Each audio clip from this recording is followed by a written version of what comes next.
We are live right here on Amazon and a few other channels. But I will tell you, if you are not watching on Amazon, go to amazon.com/live and join us there, because we have Craig Miller, the publicist for the original Star Wars and The Empire Strikes Back. I'll just say I'm a little starstruck because I remember the very first time I went into that Star Wars. I was in high school, and Star Wars had just come out in 1977. I'm in high school working on a farm, working a split shift, so we had the afternoons off. So I went to a matinee at 1 o'clock in the afternoon. There was a total of 6 people in the theater, and we watched the movie, and we walked out, and we said, "This is a great movie. Too bad more people aren't watching it." Well, we weren't seeing the news because we're teenage boys. We didn't watch the news and see the blocks, the lines around the block in New York and all that stuff. But Craig Miller, welcome. We've got your book. I've got the Kindle version here on my phone, Star Wars Memories. And this is I tell you, if you're talking pages for value, you've got a ton of information in there. But Craig, welcome. Well, thank you, Scott. I'm glad to be here. And so Star Wars was 1977 when it released. And when we were in the green room a little bit, you talked a little bit. You actually started in the year before, in 1976. So let's just kind of talk about your background and how you got involved with the movie, because of course that was all unknown back then. Yeah. Well, you very kindly say I was the publicist, but I was a publicist. I was not much older than you. I had just graduated from college. Charlie Lippincott was actually the main publicist behind Star Wars. His title was Vice President of Publicity, Advertising, Merchandising, and Licensing for Star Wars Corporation. Mm-hmm. And I met Charlie in the summer of 1976, early in the summer. And I had been all my life a science fiction fan, a movie fan. And I met Charlie while he was working on the early stages of publicizing Star Wars, before the movie came out, where you start building up interest and buzz in people. And Charlie knew that, today everyone forgets this or are too young to have known it. But in the 70s, science fiction was not a popular medium or a genre. Mm-hmm. It was not what everyone was looking for. Today, everything is science fiction or superheroes. Sure. Yeah. We forget that. And the stars of Star Wars were not big names. They were not people who had starred in a lot of other things. So we didn't have the internet. The way you publicized movies back then was you put them on talk shows like The Tonight Show. Mm-hmm. and you got them interviewed in magazines and stuff. But that happens when you've got big names, not when you've got stars who are not well known. So Charlie thought, let me try publicizing this the best they could the regular way, but also taking it directly to science fiction fans and comics fans. But he really wasn't familiar with the fandom. And so I came on board as a consultant to help him figure out where and how to promote the film early to fans. And then as time went on, I was brought in on staff to work full-time at Lucasfilm as a publicist. Yeah. And just I kind of want to step back a moment just to kind of talk about what does it mean to be a publicist? Because many of us, we watch the credits. My family always gives me a bad time because I'm just fascinated by movie making in general. And I will stay for now credits can be 10, 15 minutes now of the movie. And I watch them. But even back in the days, I would watch them. So as we're seeing all these different titles roll by, we've seen Publicist go by. And let's talk a little bit about what does it mean to be a publicist then, and there's some differences now. We might call them, there might be influencers, but let's, what does it mean to be a publicist? Well, publicity is generating knowledge and interest in whatever it is you're doing. This kind of area is broken down into advertising, promotion, and publicity. And advertising, we all know, it's things you pay for. An ad on TV, an ad in a magazine, or something like that, paid advertising. Promotion is like where you have a giveaway or a contest. I can't remember what it was, but there was some picture I was working on at Disney where they made an arrangement with Dole Bananas to put stickers on the bananas in supermarkets with the name of the movie, and you could get free bananas and stuff like that. Now that's actually pretty clever. And promotions are typically or hopefully clever, and I mean contests are the same way. You do things to promote people hearing about it. Publicity is stuff that you don't pay for directly. If you encourage a magazine or a TV show to do a story about some aspect of a movie or about your, dishwater, dish detergent, whatever it is you want to publicize and get into people's mind. Because the truth is, you want to get your name and your concept in people's minds. When they advertise laundry detergent, for example, it isn't so much convincing you that this detergent is better in this way, that way, or the other way. They know you're going to walk into a supermarket and there's going to be an entire aisle of 800 different brands of laundry detergent. And you're going to look and say, Bizarro. I've heard of Bizarro. It must be good because you've seen the commercials and you know the name. So somehow, because it's familiar, you think it must be good or better. Right. And so you'll pick that one. And that's kind of what publicity is doing. It's putting it into your head and making you interested. It's getting buzz. It's telling you about different things. This actor is in it. I like that actor. It's this genre, or it's set in this place, or it's exciting or romantic, or whatever kinds of things you're interested in, it's putting into your mind, oh, this is something I might like.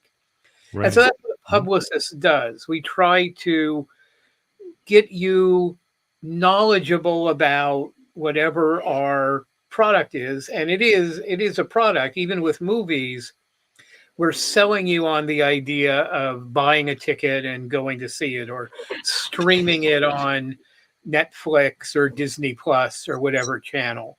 Uh, Hmm. and so that's basically what a publicist is. Yeah. And so as we say, back then in 1977, when the movie released, there was well, first of all, there was less competition because the only way you could watch a movie was go to the theater. We didn't Oh even yeah, have video cassette players then. We couldn't no. rent movies. And TV back then, there wasn't essentially no cable, Hmm. certainly no streaming, and most places you might have the three networks: ABC, NBC, CBS, and some number of local stations. In LA back then, we had the three networks and the five local stations Hmm. that mostly did not do original programming. Yeah, I was going to say they were all playing reruns of Brady Bunch and Gilligan's Island. Yeah, exactly, exactly. And it wasn't until much later that local stations started doing things like Star Trek: The Next Generation was done originally for the syndication market, which is the local station market. Hmm. But back then, it wasn't anything original except maybe talk shows and local news. Hmm. Yeah, movies. If you wanted a movie, you went to the theater. Sure. Yeah. And I'm just going to remind everybody that we are talking with Craig Miller and his book, Star Wars Memories, My Time in the Death Star Trenches, which is, of course, a inside reference to the movie itself. And so his book is in the carousel. We've got it highlighted there, uh, as well as the original New Hope, the Star Wars and then The Empire Strikes Back. So you mentioned that you had just graduated from college, and so you get this opportunity. What did you study? Where did you go to school, and what did you study? Well, I went to UCLA, and I've got degrees in psychology. I've got a degree in child development and a degree in social psychology. Um, but like I said, I'd always been a movie fan. Um, I really had no expectation of ever working in the movie business. Hmm. It was just something I loved and just sort of fell into it because I happened to get to know Charlie. Hmm. Well, yeah. So it's funny because so my minor for my undergraduate degree was in behavioral sciences, Uh-huh. psychology, sociology, cultural anthropology. So the individual, the group, and how we relate together. Turns out it's been a great asset for me in the business world, and I imagine it would be the same thing in publicity. Is your thing about how people relate and how we connect and how you draw those emotions out, Yeah. and definitely a part of the Star Wars stories. Oh, yeah, absolutely. Absolutely. Social psychology. Well, I mean, you could, of course, say that child development has a lot to do with Darth Vader and his children, uh, but social psychology. People think of psychology and they picture, the guy on the couch telling their problems to a psychologist, Right. and that's clinical psychology. Hmm. Social psychology, instead of being, clinical psychology is how did all of these different factors in your life affect you. Social psychology is more how does one factor affect lots of people. Mm-hmm. That's where you see these stories that say, oh, blue is a very soothing color and red is a hot fiery color, or all that kind of thing. It's really about how you can affect people. And so a lot of advertising, I didn't go into it for advertising reasons, Hmm. uh, but a lot of advertising is based on figuring out these kinds of things. How do people respond to stimulus, and how do great numbers of people respond to different types of stimulus? Hmm. And it's interesting because you're coming in with this background, and you've got this concept of social psychology. You're coming into the 1976, so the movie is not out yet. There's no hype or understand. There's not even an understanding, and in fact, it's going into a genre that is not overly popular in at that No, time. no. In fact, 20th Century Fox did market research, and they sent out their survey takers, and they said, here's a list of different types of movies: comedies, romances, war movies, detective movies, science fiction, horror. And they asked people, what are they most like? What are they not interested in? And science fiction was way down at the bottom of the list, Wow. because people back then thought of science fiction as something silly, something for kids. Hmm. Most science fiction movies were very low budget, very cheaply made. Yeah. Occasionally, you got big A-list, A-level movies. 1968 had 2001. Hmm. You had Planet of the Apes in 71, 72, I think. Um, but they were very, very few of that top level, A-level Hmm. science fiction movies at the time. Most everything else was I Was a Teenage Werewolf and Well, and, yeah. and The Blob, both of which were actually entertaining movies, but they weren't high art. So, well, yeah, and so at the time, you get the movies like The Blob and some of these that end up becoming cult classics. Right. But at the time, well, I mean, you've got Roger Corman, who is the B movie king, who would get almost no budget, unknown actors, uh, and put together a movie over a weekend almost, In just one to get case, something yes. into the theater. Yeah, and In at so least the that's case of, crazy. I think it was Little Shop of Horrors, they shot in like 3 days. Yep, and I tell you, that was one of my favorite movies growing Yeah. up, and, of course, I subjected my kids to it because this is the beautiful thing. I always say this is the greatest time ever to be alive, because I can just go, there was that movie, Little Shop of Horrors, and Jack Nicholson is in that thing as a very young, skinny man, and I remember it as a kid, so I make my kids watch it, and so it's a great time. But so Star Wars, the movie is not even filmed yet. I mean, it's in process. You come on as a publicist. You're in this genre that's jaded by these B movies from the 50s and the early 60s coming into it, and so nobody knows really what it is.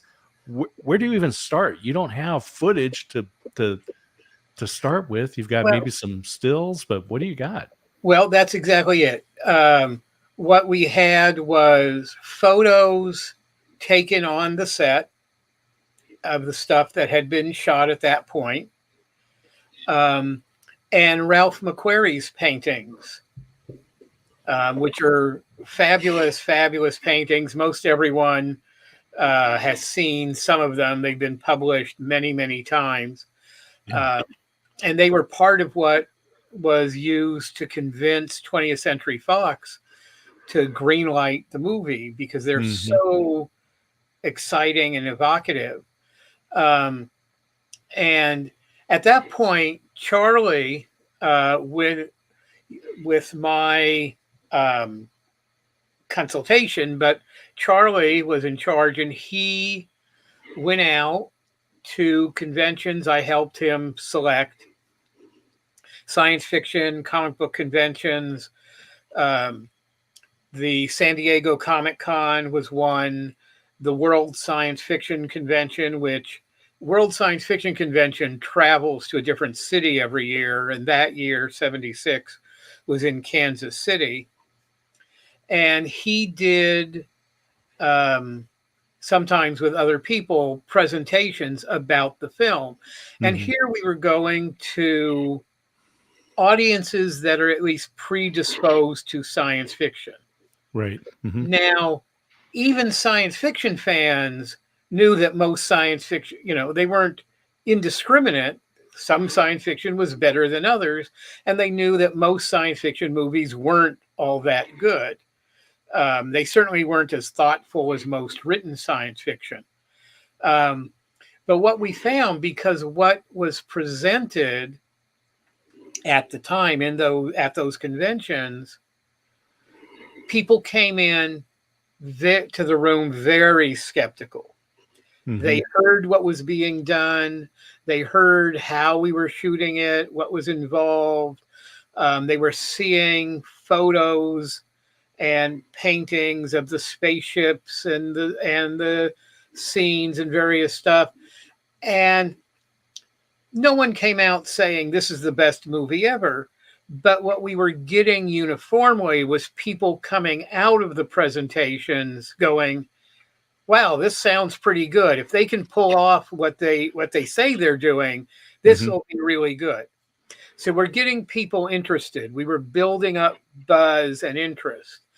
At San Diego Comic-Con, we had Roy Thomas and Howard Chaykin, who were the writer and artist on the Star Wars comic books, which started to come out not summer of 76, but they came out starting in the spring of 77. They were, because we were at San Diego Comic-Con, they gave a feeling of these are people who understand, they know comic books. These were Roy and Howard were very big name people in the field at the time. And they really brought people into the audience in that room more so than it's a new science fiction movie. And they were helpful in convincing. In the World Science Fiction Convention in Kansas City, we set up a display room with Ralph's paintings and photos and props, and R2-D2 and C-3PO were there and on display.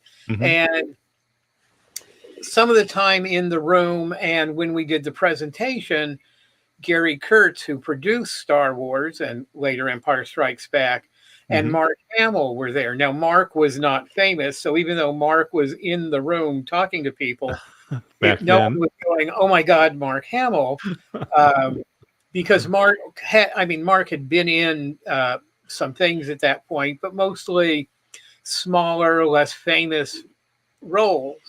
And he too was a science fiction fan, so he was having a good time talking to people about the movie. And again, people came into our presentation very skeptical and came out thinking, okay, this has possibilities. And that's what you really wanted to do. You want people to start thinking, hey, maybe this can be good. And over the next 9 months, we were able to convince people with other things we did to be there, to go opening night, opening week, and see the movie. And then the movie sold itself. Yeah, I think that's the thing is once it got released, then there was some momentum, and people started understanding because there was a lot of the in. I don't want to get too much into the technical side of the movie, but there was technology that was created for Star Wars, the motion control cameras and so forth. Yeah, I mean, some of the stuff was created. Some of it was adapted and advanced. It was still very early. We're not really talking CGI exactly like we talk about today. But motion control, were you able to move the camera on a track so that it passes over the same way when you're shooting a miniature. Back then, of course, we didn't have CGI, so you had to build Yeah. miniature versions of things like the ships, and you move the camera around it.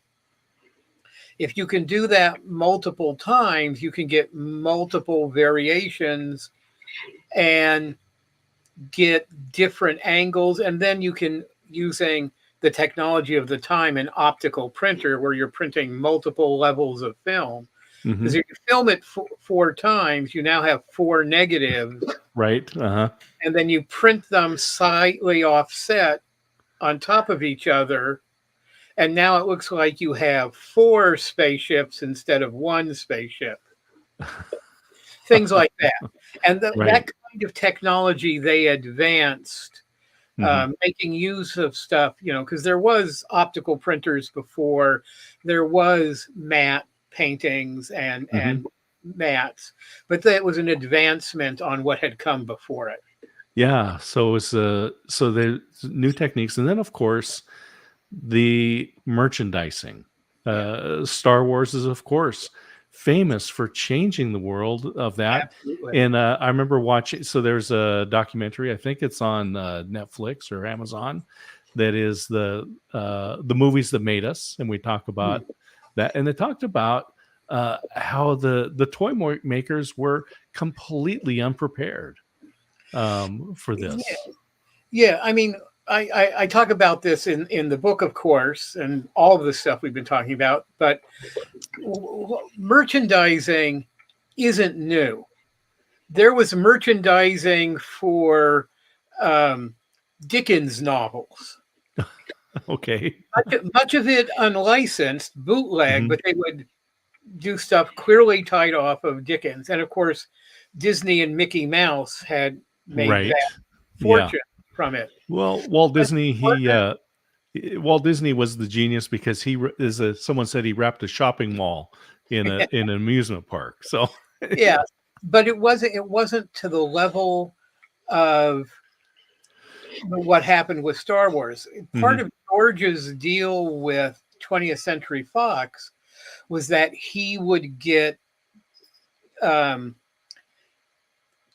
they phrase it, keep the merchandising. That isn't really true. Fox was still a partner in the merchandise, but George had control over it in terms of approvals and a much higher percentage share of the income from merchandising.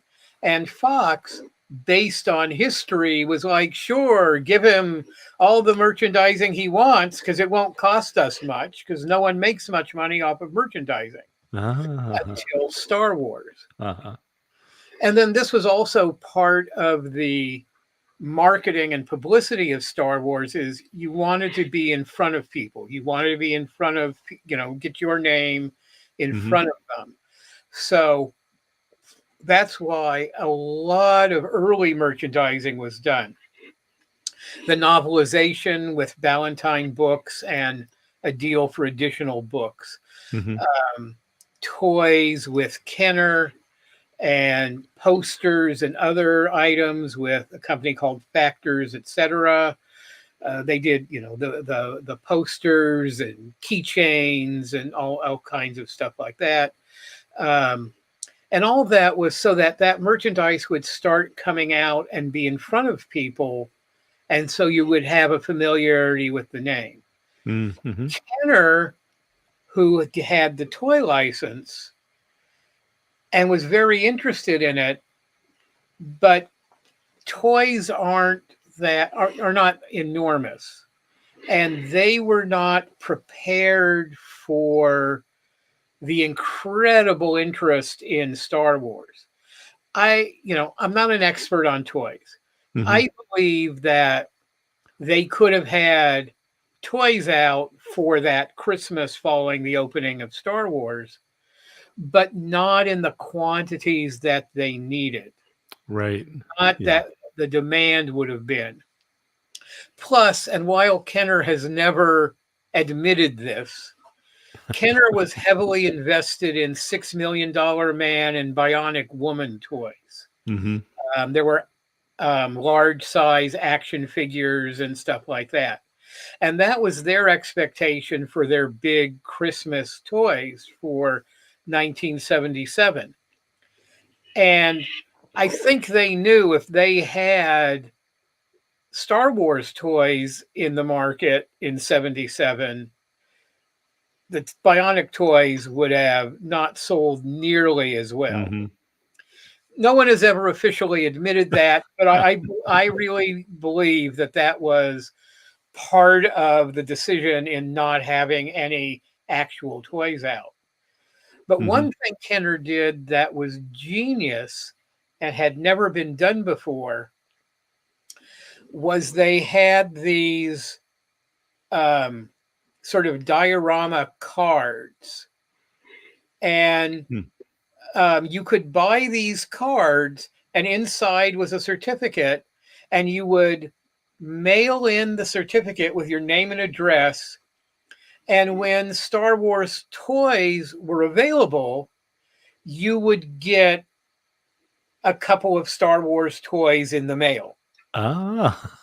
And and that was expected to be like March, but I think they first started arriving in late January. Hmm.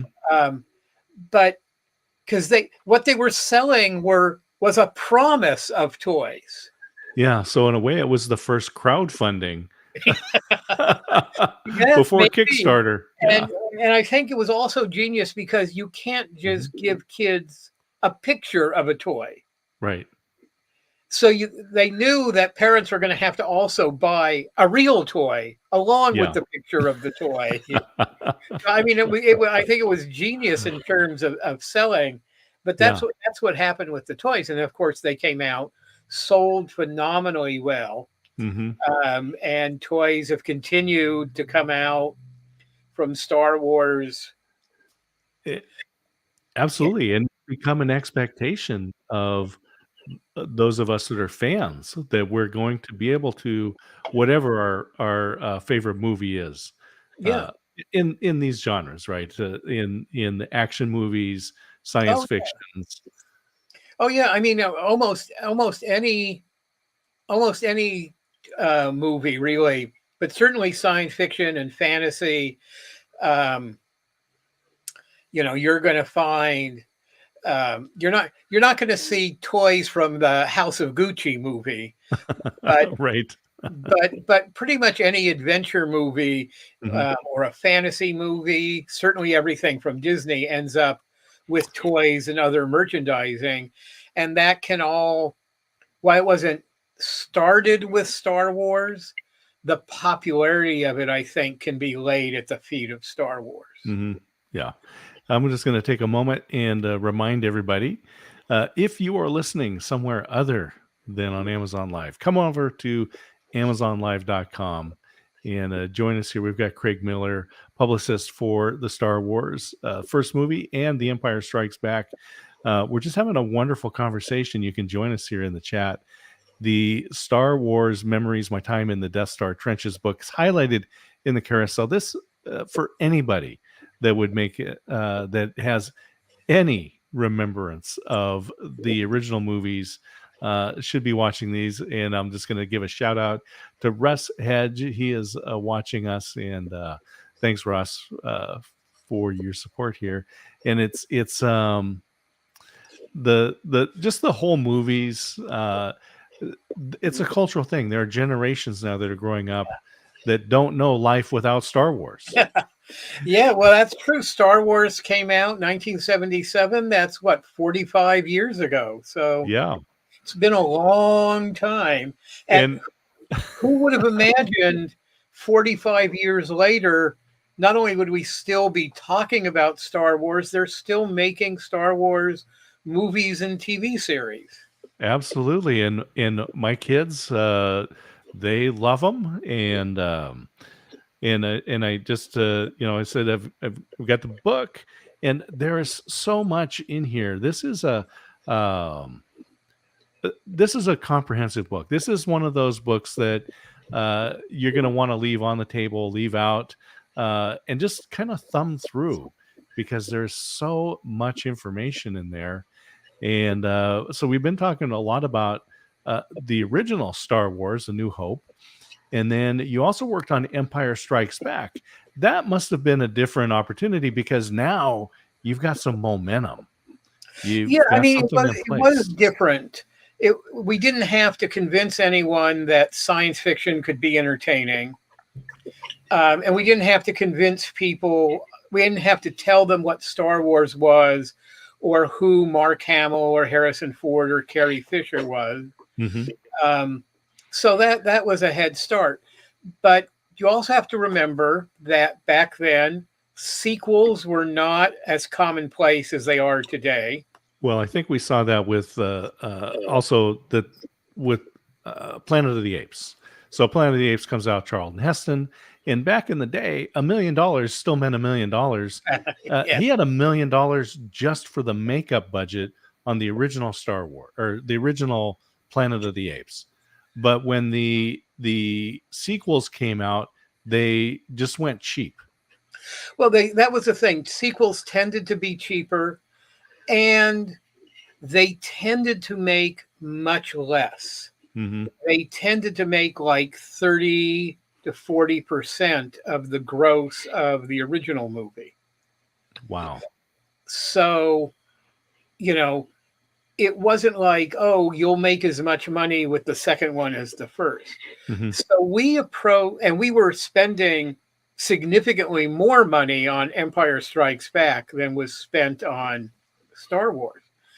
So we approached Empire Strikes Back. We had the heads up if people knew what we were, but we went in selling it as if it were a new movie, and we had to convince you it was worth your while to go see it. Mm-hmm. So we weren't just sitting back and saying, "Hey, come see the next one." We were doing a full court press on getting people into the theaters. We were doing all kinds of publicity things. We were doing articles in different places. I talked to the people at Children's Television Workshop, as it was called then, and got them to put R2D2 and C3PO on Sesame Street. And That's a big win. I was producer for Lucasfilm we did 5 segments with them, where we came to New York and with R2 and Tony Daniels as 3PO and did those to help publicize Star Wars and Empire Strikes Back. And all kinds of things like that to keep the Star Wars name alive, because it was 3 years between movies. Yeah, that's right, because 1977 is Star Wars, and then 1980 is Empire Strikes Back. That's right. And so, keeping that name alive and making people think they really do want to go out and be there and see that movie. So we really did treat it as a whole new movie we had to promote. And again, we didn't have the internet, so the internet makes things. It makes the world so much easier and so much more difficult at the same time. Well, it's easier, but there's certainly more competition. Yeah, that's it. I mean, it's how do you cut through the clutter? How do you make people see you and what you're doing? And it's hard because there are a million things calling for your attention, just like television shows. Now we don't have 3 networks and 5 local channels. Right. We still have all of those plus 500 more. Well, that was I remember I think the audience for the final episode of MASH, and that's back when we had 3 networks, and you had public broadcasting and then a handful of local stations. But that final episode had, and you got to remember, the population was less than it is today.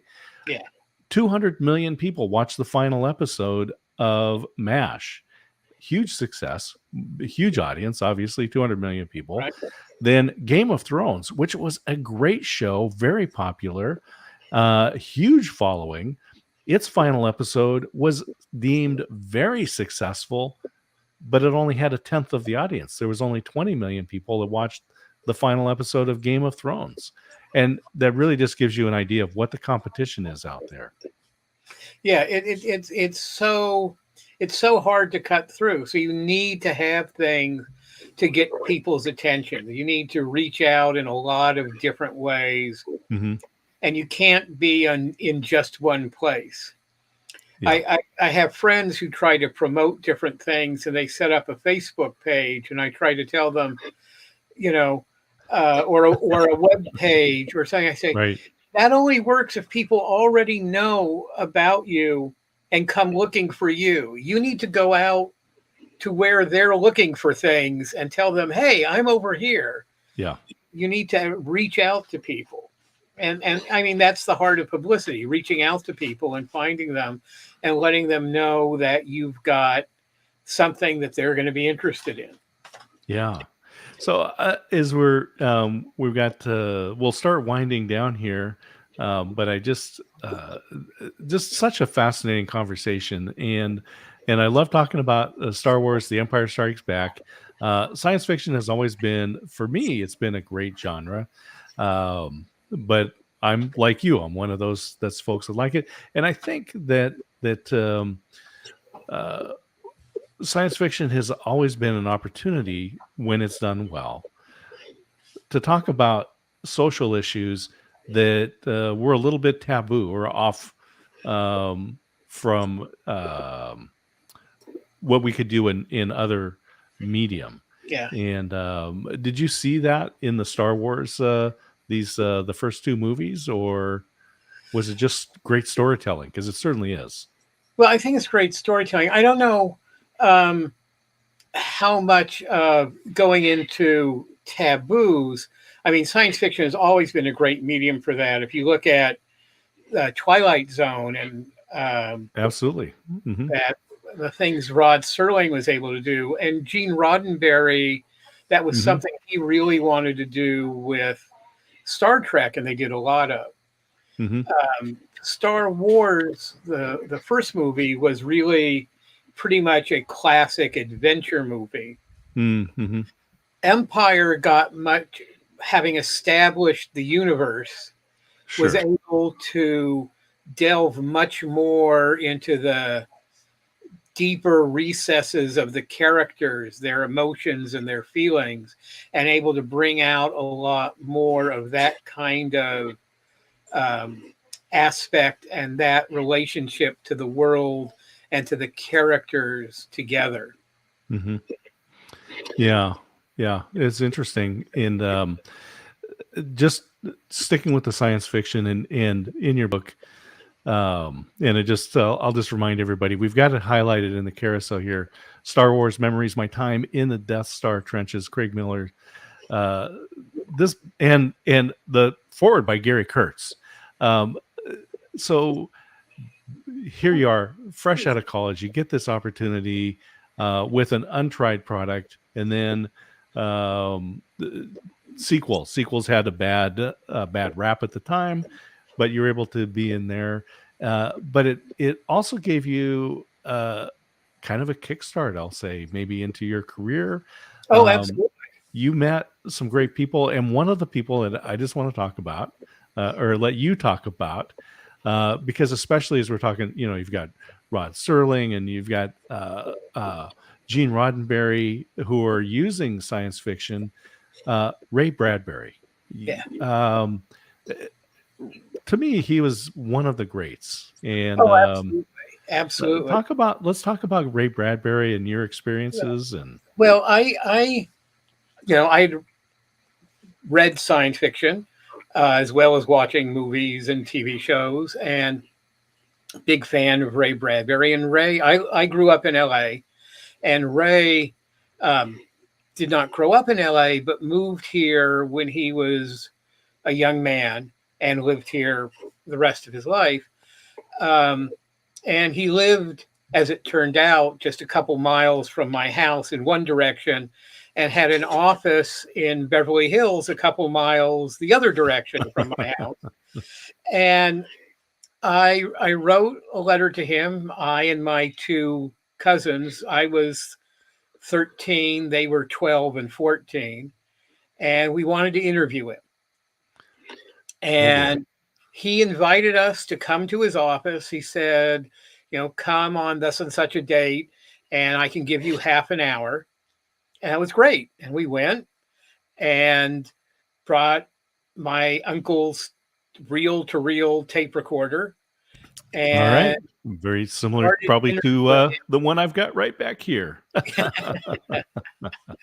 And we ended up spending 2.5 hours with him. Oh my. He was very generous with his time. And literally 3 or 4 weeks ago, I was cleaning out my storage unit, going through old boxes of stuff, and I found that tape, that reel-to-reel tape, which at the moment I have no way of playing, and I fear what our average age of 13-year-old interview would have been like with him. But I intend to play it when I can and hear it again. But Ray told me about this local science fiction club, the Los Angeles Science Fantasy Society, which had been founded here in LA in 1934 and still meets every week. And he said, this is the club I belong to. You should go. You guys should join. So a few weeks later, we went, and I was in heaven. Here were other people who like science fiction, and most of them were older than us. They were college age and older, some much older, but they didn't treat us as dumb little kids. They treated us as other people. And so it's like, okay, they like the stuff we like, and they treat us as just another person. And I got involved with Losfus, and that's how I got involved with science fiction fandom and putting on conventions and all that sort of thing that actually put me in the spot to end up working at Lucasfilm. And from Lucasfilm, when I left, I spent the next 10 years as a publicity consultant on motion pictures to Universal and Disney and Jim Henson, Warner Brothers, on a large percentage of the genre films of the 1980s. And then since then, I've been writing and producing television, mostly animation, here in the US and for channels all over the world. Wow. That's taking advantage of the opportunity there. Ray Bradbury, again, I was going through your book, is just like, I have got to ask about this. So, and we remain friends through the end of his life. Wow. Yeah. That's wonderful. So as we wind down, Craig, I just want to say thank you for taking the time and sharing, as we say, Star Wars memories. I'm a history fan. I'm a Star Wars fan. It's all come together in your book, and I encourage people, buy the book. You've got to have a friend or somebody that you know out there that would love this book. And Father's Day is coming up, Mother's Day, graduation. I'll tell you, it's a great Easter present. It's a great Easter present. Somebody that you know is going to get married, and don't buy them a crock pot. Buy them Star Wars memories. You can go right into Amazon. You can put the address in there. Who you want it to send to, you will be an absolute hero. But Craig, it has been so much fun talking with you. Great today. I want to continue. I hope that we have opportunity to talk some more. And so you're still active? You're still yeah. Okay. Yeah. I'm still active. I still write and animation and produce animation. I'm working on a new book. I'm working on a biography of Gary Kurtz, who produced Star Wars and Empire, and a lot of other movies, The Dark Crystal, Return to Oz, and he actually started way back in the '60s working for Roger Corman. And Gary was another friend for 40 years, and so I'm working on a book about him because too little has been said about all he's contributed to these movies. When that book comes out, I will have you back here on Amazon Live for sure, because it's been fun, just a blessing for me.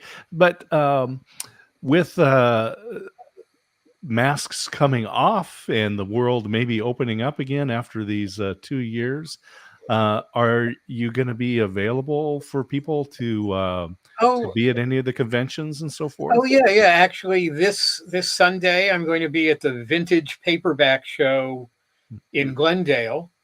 Okay. And then I'm going to be at WonderCon, the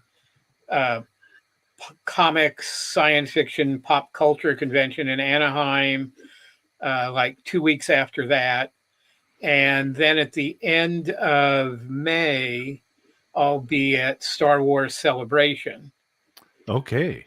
And then we're looking at going out to a lot of other conventions and places to.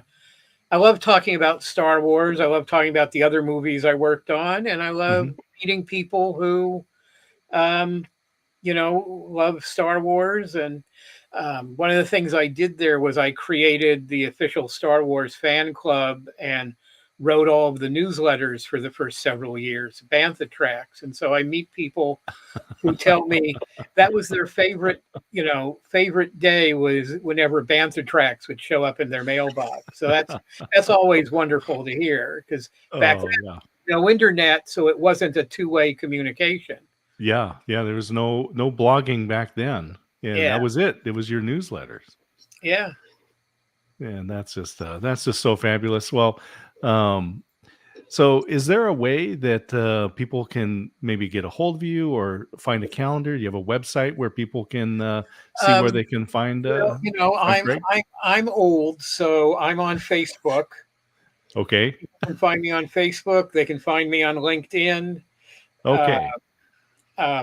I do have a Twitter account, but and an Instagram account, but I'm not very good with them. So fair enough. But they can reach me lots of different ways. Okay. Well, they're very good. Well, I just want to encourage everybody that's watching, click on the book, add to cart. You'll be happy. It's a great gift. It's 400 and some pages worth of memories and great stories, images. Whether you were there at the beginning or you're a later fan of Star Wars, you're going to love the book. You want to get involved in the stories. With the streaming of movies, we don't get all the back stories and stuff that we got on DVDs. So buy the book. You'll get the backstory on the movie. Well, Craig, thank you so much. And we'll when the book about Gary comes out, I'll definitely be in touch with you, because we'll want to share that story. All right. Well, I'm going to send you out for just a moment, but hang out. We'll be right with you. Hey, this has been so much fun. I'm going to put Craig's book back up here, Star Wars Memories, My Time in the Death Star Trenches. He was there from before the beginning of Star Wars, the original movie, and The Empire Strikes Back. And obviously, as we went through, there is a ton more that Craig could share with us. But this book is great, and the foreword by Gary Kurtz. You'll want to be a part of that if you're a fan at all. But if you know somebody that's a fan, click on the book and share it out with that to them. You're going to be the hero. And with that, I'm just going to sign off, and we're going to end this broadcast here on Amazon Live. But thank you to everybody that watched and commented and joined us, and we will see you all soon.